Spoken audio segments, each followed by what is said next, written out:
the Cupid's Coach podcast. I'm your host, Julie Ferman, inviting you, like I always do, to transform me to we through your very own process of doing this thing called dating a little better than you used to, and using it as a great opportunity to explore the space between relationships, a great chance to learn, grow, discover about yourself, these other creatures we call human beings. And today I'm so excited. We're celebrating our 200th podcast episode. So who I've invited on to the show is the person I invited on when it was time to celebrate our 100th podcast, my favorite relationship guru and dating expert, Alison Armstrong, founder of PAX Programs. Welcome to the program again, Alison Armstrong. Thank you. I'm really glad to be here.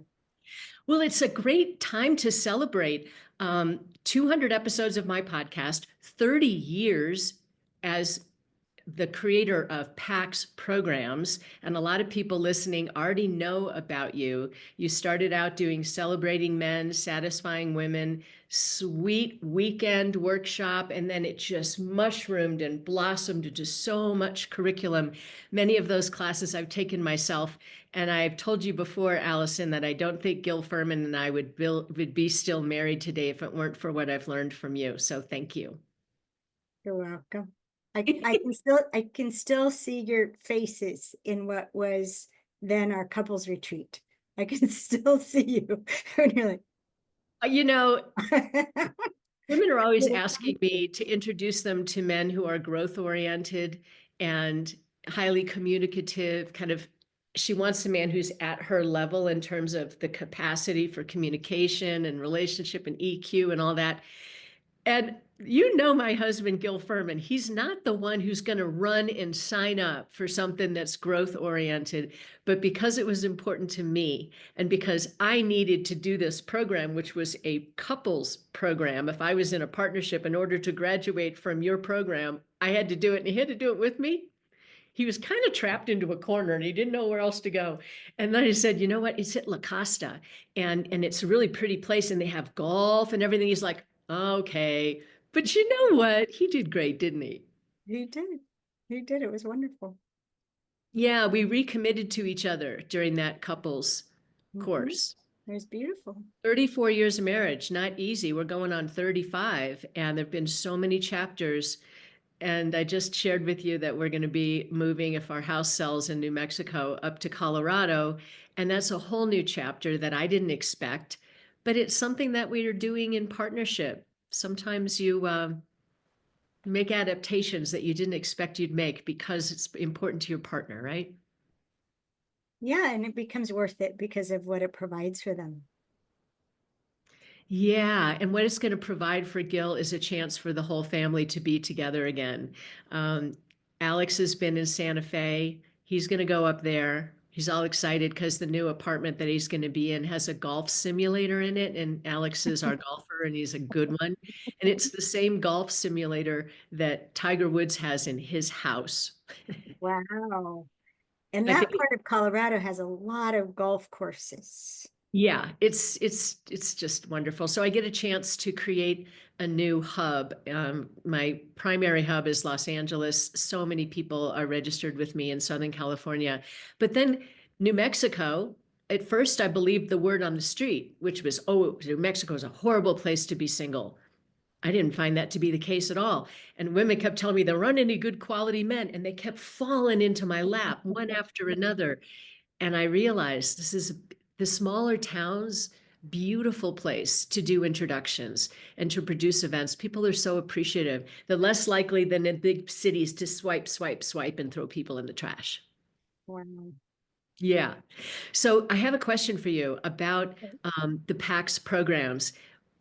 You've done so many of them. What is the state of the art of PAX programs today, 30 years into it? And what do you see for the future? You've been such a leader for all of us in relationship study and development. So tell us where you are and where you're headed. Well, let's see.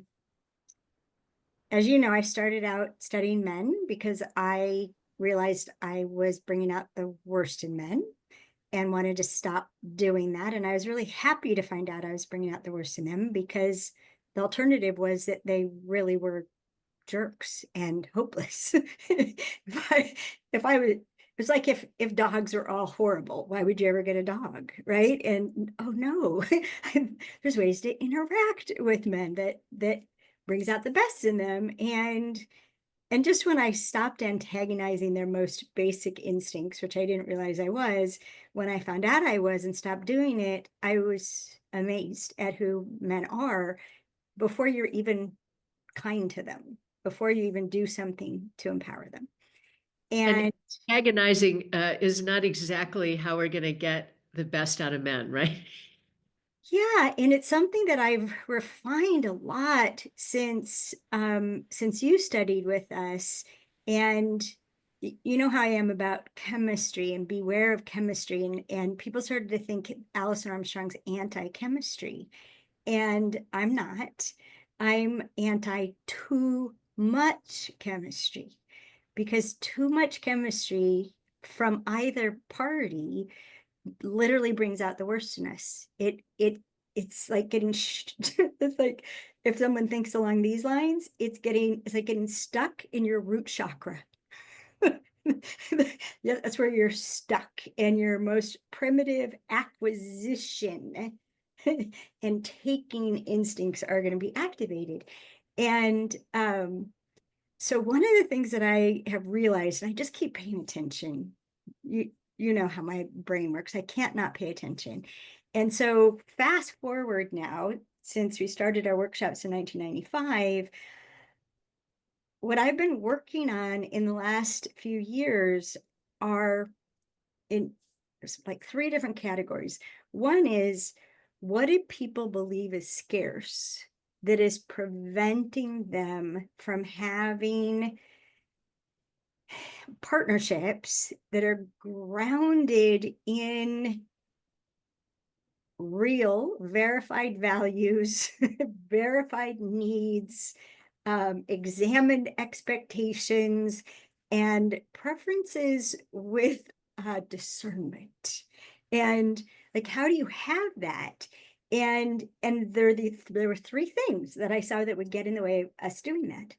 And we think they're all scarce. So when one of them shows up, we grab on and we hang on for dear life, and we don't want it to get away no matter what. We're sacrificing. So one is love.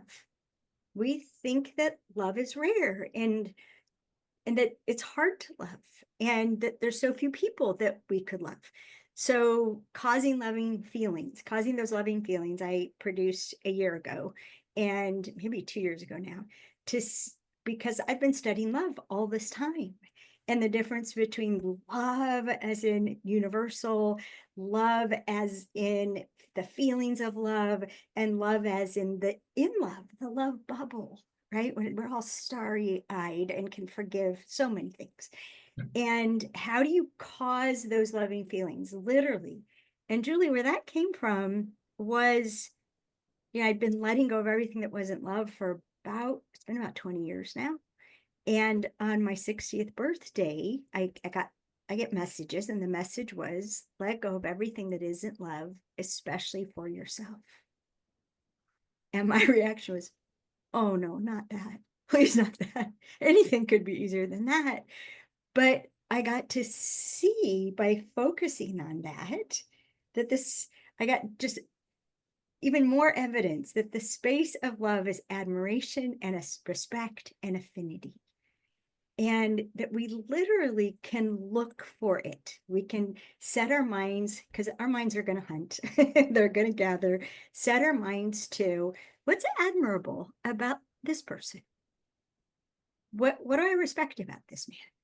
What does this person respect about me? What do I like about them? That's what affinity means. It means to prefer and to like. What do I like about them? What do I like about them? And I've been talking about this since the days when Alanis Morissette was doing our curriculum, right? That there's all these songs about love, and I challenged her to make one about like. And I didn't really give her a good framework. I like you, you like me. I'd rather do laundry with you than go to Gay Prairie. Nah, I didn't cut it. But but really, when we like someone, when they just keep being and doing things that are just, that's so good.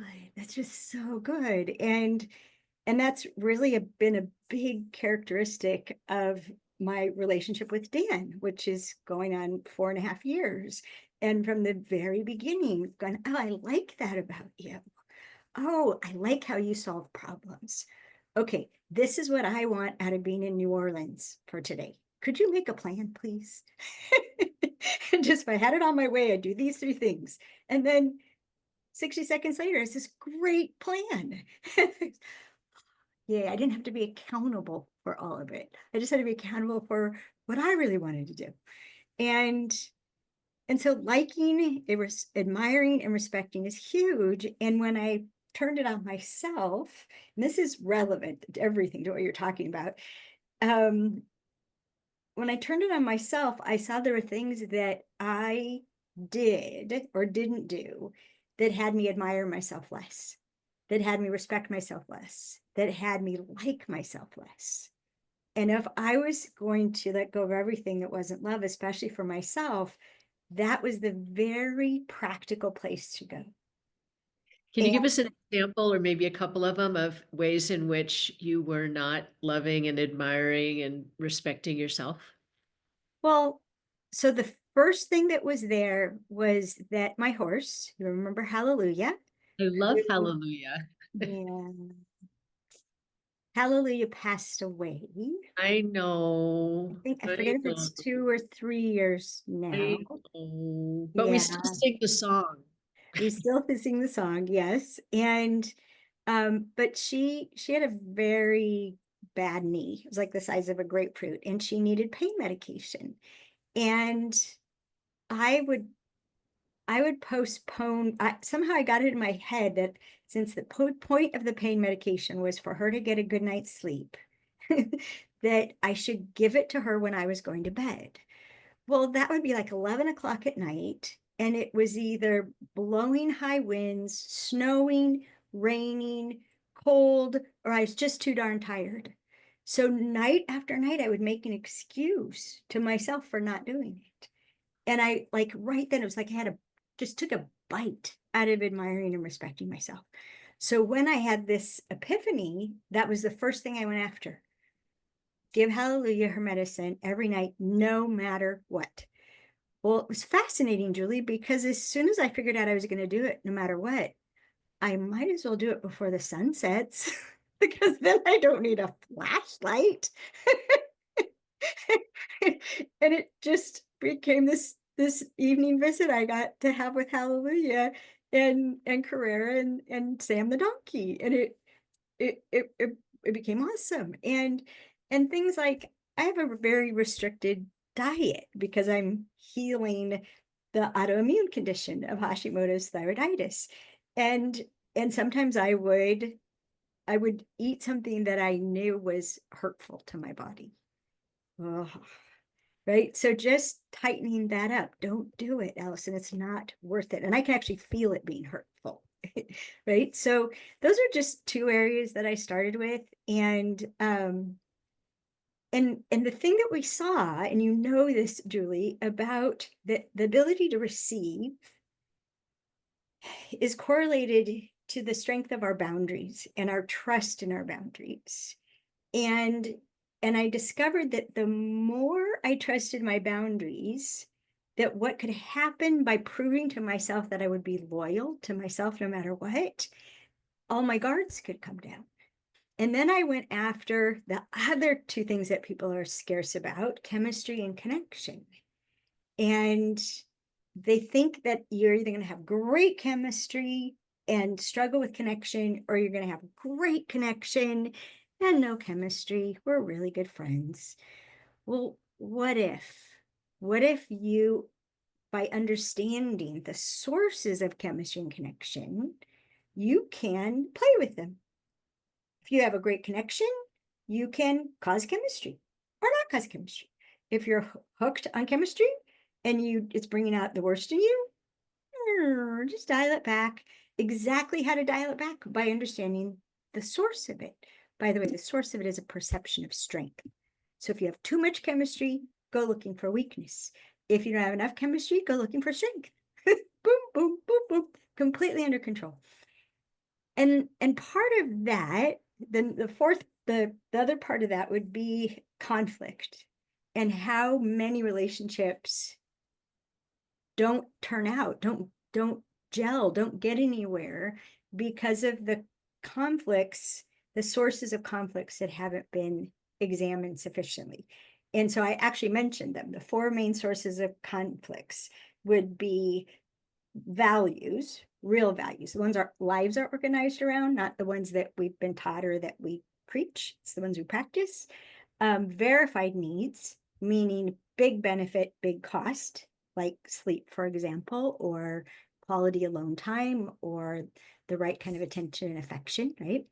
And then the mischief makers, expectations. So when you have a value that you expect to be honored, ooh, that happens all the time. We have a value, we think because it says the same values in our profile that they're going to be expressed the same way. And oh yeah, we already get along. We have the same values. No, much deeper. What does it look like to live that way, right? And then verified needs. When you have a need and you expect it to be honored without you even telling people what it is or telling them what it would look like if it was met, or why should I have to say, because we think he's a hairy woman and she's a emotionally indulgent man, right? We project our needs onto the other gender, not onto other individuals. So values plus expectations, a nightmare. Needs plus expectations, a nightmare. And then the fourth one is preferences.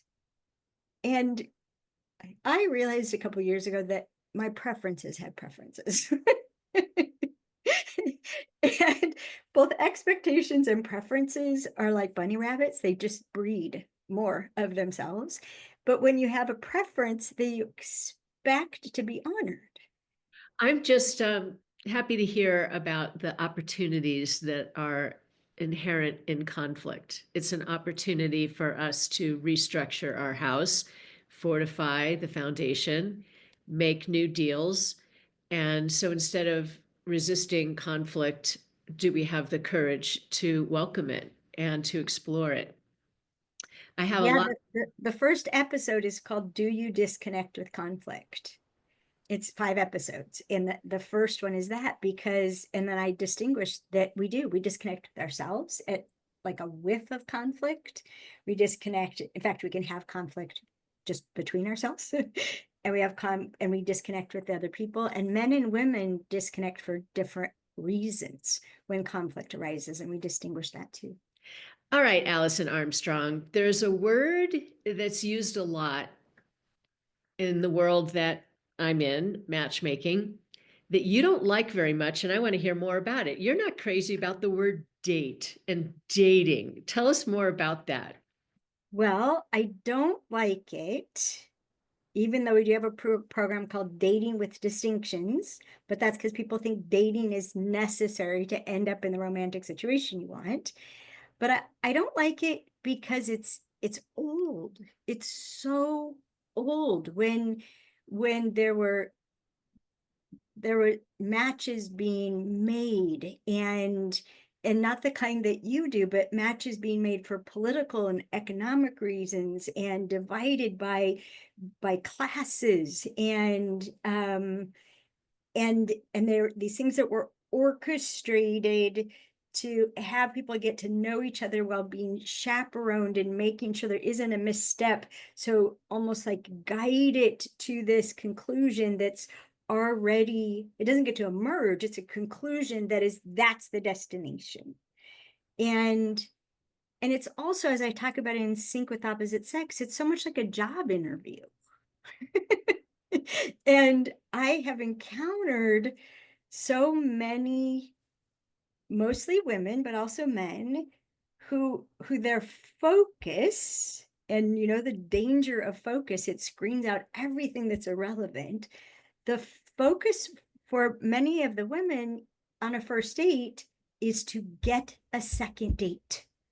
That's the point. It's like get a second interview, get a second date. And it's literally going to have a woman be the opposite of what has a man care about her.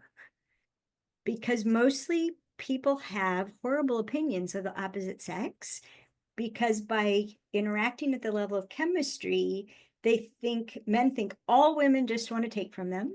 Women think all men are just after one thing, but that's all that's happening when you're interacting object to object, which chemistry causes.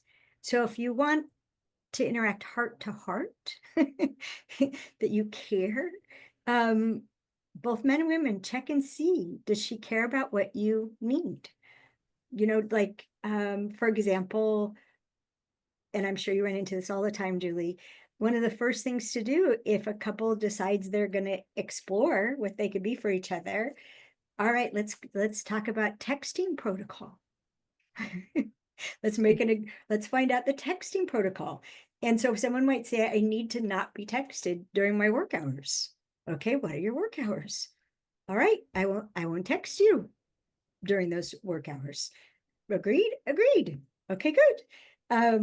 In the case of Dan, I said, I wake up in the middle of the night with questions. Could I text them to you in the middle of the night? Would that be okay? He's like, sure, no problem. I just won't respond until probably about 11 the next day. Oh, okay. He was honoring himself, and his social hours are between about 10 a.m. and 7 p.m. Besides that, just leave me alone. I'm a bear in a cave. And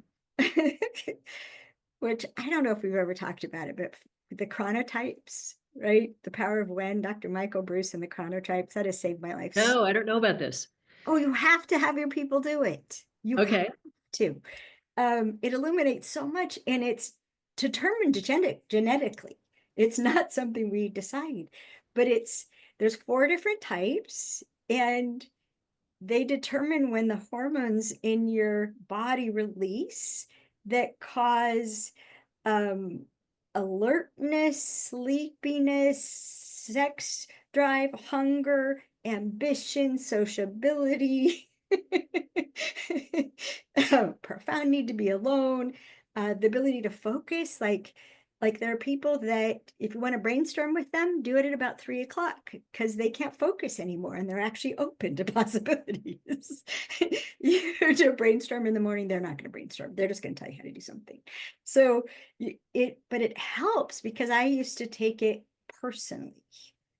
Greg was the one that found out about chronotypes and apologized to me about 20 times because he was trying the whole time we were together.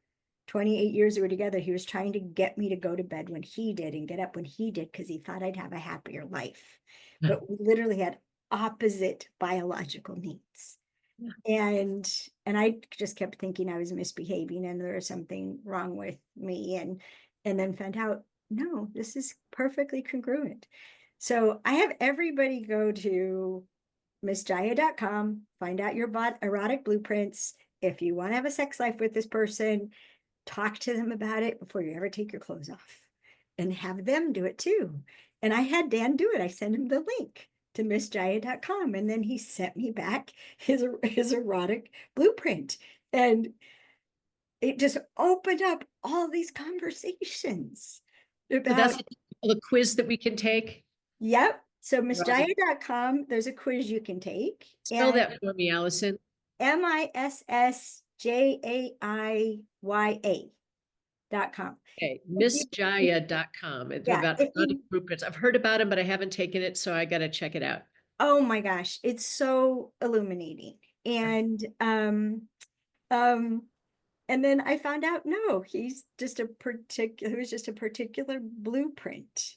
And what turned him on and turned him off was this very narrow set of things, like being naked.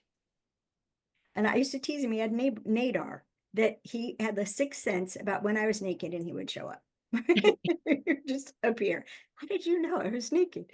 But there are other blueprints, like the sensual blueprint, which naked makes no difference to the sensual blueprint. or the energetic blueprint, which someone with an energetic blueprint can have an orgasm without even being touched. It's all energy. And someone with a kinky blueprint, well, they're going to want to get edgy. Well, so how much of this person is going to want to get edgy, and what does edgy look like to them? And are you willing to approach that edge? Are you willing to interact with that edge? Or no, this is not going to work ever. Let's just stop here. So I'm all for having the hard conversations when we care more about being true to ourselves than we do about appealing to the other person. So early on, it's good to find out erotic blueprints early on. I really love a slow burn toward sex and intimacy, because we can always turn a friendship into a romance, but it's much more difficult to go the other way. So I love the space between relationships and the chance to explore without attachment. Is this going to be my person? Well, we don't know yet. We haven't done the erotic blueprint thing yet. Let's find that out. And just haven't done the power of when quiz, so we don't know how we'll have to adapt to each other's biological hormone release cycle. All right, Alison, you're the perfect person to ask the pesky question related to money and resources in early relationships. I'd love to know your take on it. It's one of those hot buttons that always seems to be challenging. Typically, women will ask me, they want to be with a man who's bigger and stronger than she is in all of these ways, including the financial department. And yet we've never been more strong than we are right now, women, in terms of our earning power. So it causes some challenges. I'd love to know, and I'm sure that my listeners would love to know, what Alison Armstrong says about money, dating, love, romance, marriage, all of that pesky topic of money. Our relationship to money or any kind of resource, and the way that it seems to be glued to power, that the person with the money, the person with the resources, is the person with the power. And often the attitude is, I decide. I decide. I made the money, I decide. And so we got all excited when we started making money. Now I'm going to decide. And I believe it's really important, even when you're coupled and married, like Greg and I were, that we have money that is designated, I decide. I'm not accountable to you for how I spend this. We called it play money. And we took a percentage of our income each month and we split it and gave it to each of us to do whatever we wanted to do with. Greg, of course, saved his. But then he was ecstatic when he saw these cabinets he could have for his garage with his cars and his motorcycles, and he could just whip out his checkbook and pay cash for it because he'd saved all that money in his play account. And so it's important that we have I decides. But if you're going to have a partnership is we decide. We decide together. And as you know, because we taught it in the couples retreat, we teach it in Celebrating Partnership, which is the at-home version, that even we decide who's going to be accountable for this result, and who's the person who's going to receive the result and provide support for it. And that it's not along the lines, like for a long time, Greg made way more money than I did, but I had accountability for handling the money. And then when it flipped and I was making way more money than he was, I even asked him once, I remember where we were coming down the road, this little curve. I said, do you ever feel emasculated or disempowered by me making more money than you? And he said, no, because you've always treated it as our money. It's always been our money. And it's like, phew, okay, good. And so if you're looking down the road, right, how are we going to collaborate with money? That matters. And then it's instinctual to want to be with someone, like you said, the bigger and stronger, the provider and the protector, and they'll have more money. And this is why, as Dennis Prager talked about, someone who has $30 million is looking for someone with $50 million. It's just instinctual, and it doesn't matter the zeros. However, if you separate the power and the money, And you look at really how can money be an expression of yourself, right? Not just an expression of survival, and what matters to you, right? Now, when I was 31 years old with a son and wanting to be married and have more children, it, on my first date with Greg, he said, "What are your dreams?" And I said, "Well, one of them is to have at least one more child and be home to raise them." And I was just like inside going, oh boy, is this gonna fly? I just said that. I just I just said financial support. Oh, and found out later on his side of the table, he was thinking, oh, okay, she should have two daughters. And so we did. And I was home to raise them. He never expected me to make a dime. Never. Never, never, never, never, never. Now, did I know this? No, he didn't tell me because to him it was obvious. He signed up for what I said. I also said I wanted to have a foundation and be able to use money to have good things happen in the world. And over on his side of the table, he thought, I want to fund that. Well, Julie, little did I know that PAX Programs Incorporated would be the foundation that he funded. Our company's was always the biggest expense. And which is why it was shocking when I actually was like, honey, I got money. So the thing that I wrote about money, and this is what I think is really important for everybody, that it's the clarity that matters. We've got to really, really think about it. And what I wrote about money was we don't need each other's money. But it's just, Love that. I always feel the same way. We won't have a lot of problems around money if we all practice being accountable for our own resources and what we're responsible for. And if I don't need his money and he doesn't need my money, and I'm not criticizing the way he spends or doesn't spend money, and he's not criticizing the way I spend or don't spend money, then there's peace and harmony. It's the expectations around money where we get into trouble, that expectation thing again. yeah, yeah. And remember his son made a comment about an ex-girlfriend of Dan's. And what made him mad was that she had money and yet expected his dad to pay for everything all the time. Right. He just thought that was so not fair. My mom used to tell me that there's nothing fair in life, and there's certainly nothing fair about dating. And so I think just the whole idea of things being fair is a trap. I would agree with you. It's also a trap for parenting, and your children will play you. That's not fair. He got this, she got that. I should get this. I was not fair with my children because I looked at them as individuals. What does this child need? Now I can call them kids, not children, and they're so grown up now. I'm a grandmother. Oh my gosh. Oh, that's just beautiful. Oh, I love that. I just love it. Incredible. One more thing I want to ask you, and it's related to the work that you do and how my people can participate. People in my world are in between relationships. A lot of them are looking for a relationship. A lot of them are trying to sort things out. Is your dating program where you would recommend my people get engaged if they want to have some more of Alison Armstrong?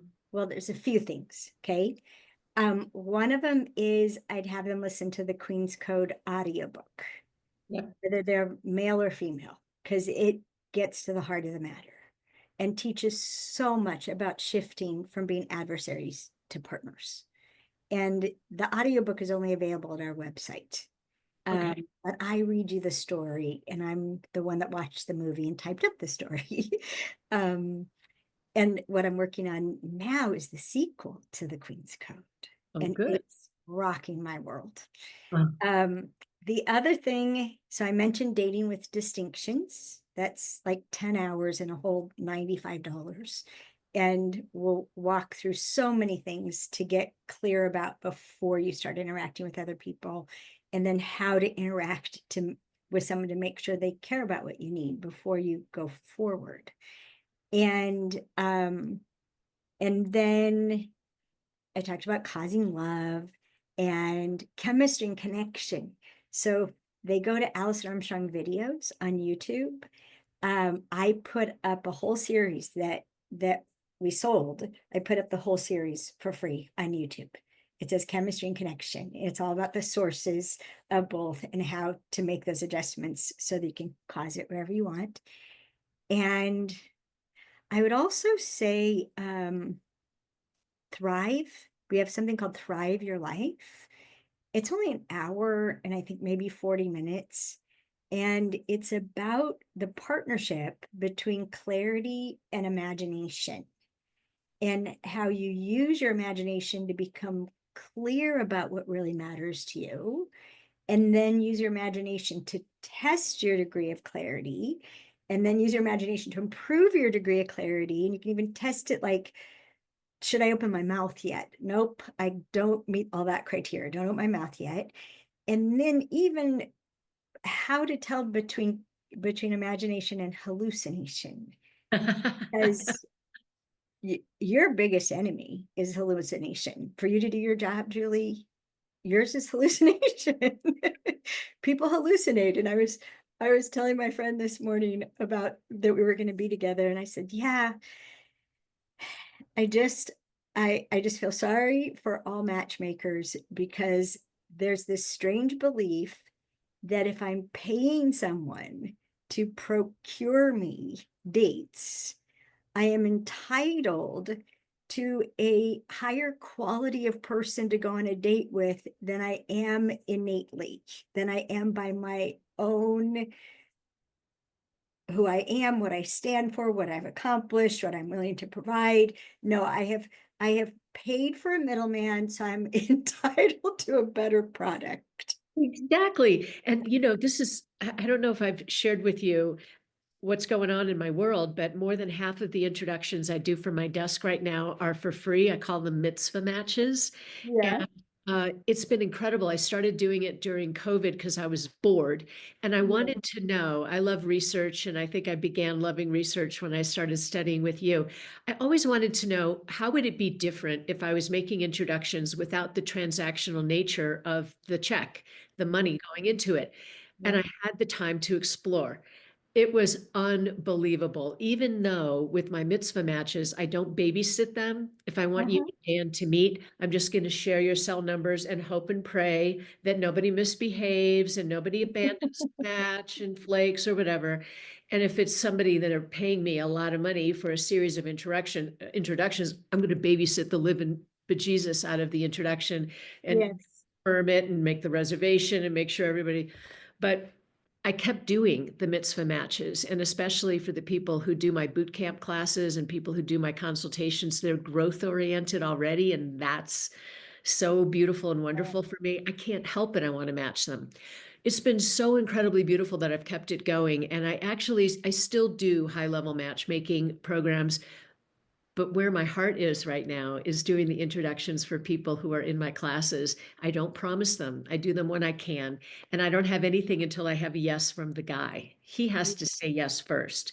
Because remember when I had you consult with me and I said, Alison, why is it that I'm struggling with the women? And you said, Julie, you're treating women like men. You need to treat us differently and only give ladies the good news. Don't set them up for disappointment by teasing them with a man who looks amazing, but oh, he's not hot for her, right? Yeah.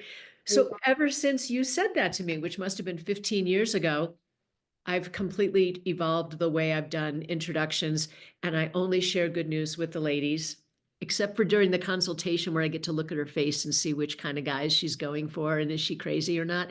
Yeah. Yes. So, Very good. but Very it's good. beautiful, and I've been able to take out the transactional nature of introductions, and it's been mind blowing, and it's changed everything. Good So for you. part of the Good for reason I can't you. So retire, good. it's been so much fun. When Over there's so many people to 1,400 help. introductions we're at right now. I mean, it's just couples that have stayed, except for these days, so many people are not really looking for marriage. They're looking for connection. They're looking for companionship. They're looking for partnership. And I love that we've expanded what's possible in terms of two people being together and what might we call it and what might it look like. It's I'm beautiful. glad you brought that up. I did tell death do us part, and I was completely devoted, like devoted, no longer voting on stay or leave, all in. And it worked. It worked for so much of what I was studying and for raising 3 kids. But after Greg died, I never wanted to do that again. And even Dan and I being together for over 4 years, I still haven't committed. I mean, I committed to an exclusive exploration of who we can be for each other. And we've done that in so many iterations, long distance, then me living in his backyard, then me living in a wing of his house, now sharing a motorhome. And but what I said from the beginning is love is easy, but can we meet each other's needs? And I'm telling you, I will never give up the right to walk away. We will be together for as long as we're meeting each other's needs. Period. Beautiful. Yeah. And the thing I've been talking about a lot, is including what do you need to give? Remember, in sync with the opposite sex, given the kind of situation you want to be in, what do you need to give? Because that's the thing that makes something fulfilling, is when what you need to give is valued. To acknowledge people's effort and to look for ways to delight each other. These are acts of generosity, and it's nice that you have a whole different experience of what love looks like with this gentleman than you had with Greg. It's amazing. I haven't met Dan yet, but I'm sure he's awesome. Alison, I want to say thank you to you for being on my show again and for everything that you've done for me personally and for the people in my community. Not a week goes by that somebody doesn't thank me for introducing them to your work. And so it's beautiful that we get to do this. Thanks for everything. And I will see you live in person, I'm sure, at some point, and stay in touch. And ladies and gentlemen, take what Alison has said to heart and explore.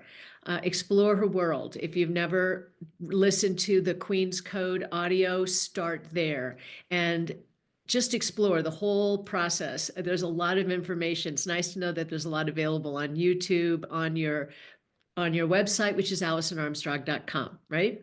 Or celebratingmen.com, understandmen.com. AlisonArmstrong.com. Oh, so everything's under Alison. And it's one Al, Alison. Thank you so much, sweetie. I really appreciate you and love you so much. And ladies and gentlemen, you go out there and transform me to we for yourself. I'll see you soon.